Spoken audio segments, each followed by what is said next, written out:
Je m'appelle Timothée Adolphe, j'ai 34 ans, alias le Guépard Blanc. Je suis athlète paralympique et en équipe de France depuis 12-13 ans maintenant, en catégorie T11, c'est-à-dire non-voyant qui court avec un guide. Il y a quelques règles supplémentaires, c'est-à-dire que on nous accorde 2 couloirs, c'est pour ça qu'on n'est que 4 en finale, puisque le guide a un couloir.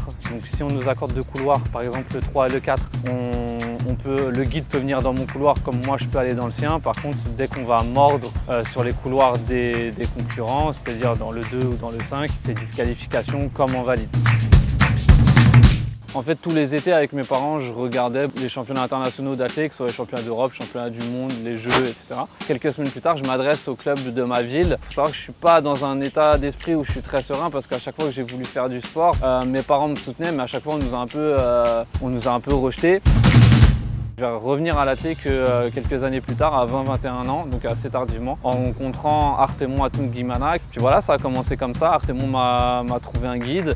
Et puis, au bout de 3-4 mois, je faisais déjà le record de France du 800 mètres. Je faisais des médailles au championnat de France sur 100, 200, 400, 800.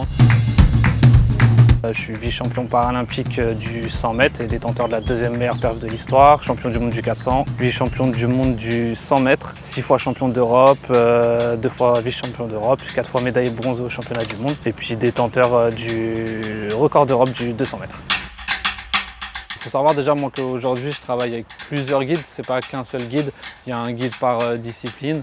La connexion elle est physique parce qu'on doit être synchronisé parce que évidemment en fait on est connecté sur la piste mais en dehors il faut qu'on le soit aussi parce qu'on va passer énormément de temps ensemble.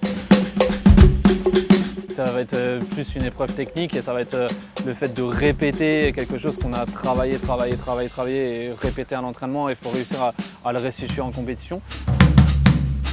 Je suis un compétiteur, donc j'aime la compétition, j'aime ce petit truc-là de la pression. Et donc on va mettre l'accent plus sur la quantité et un peu moins de qualité.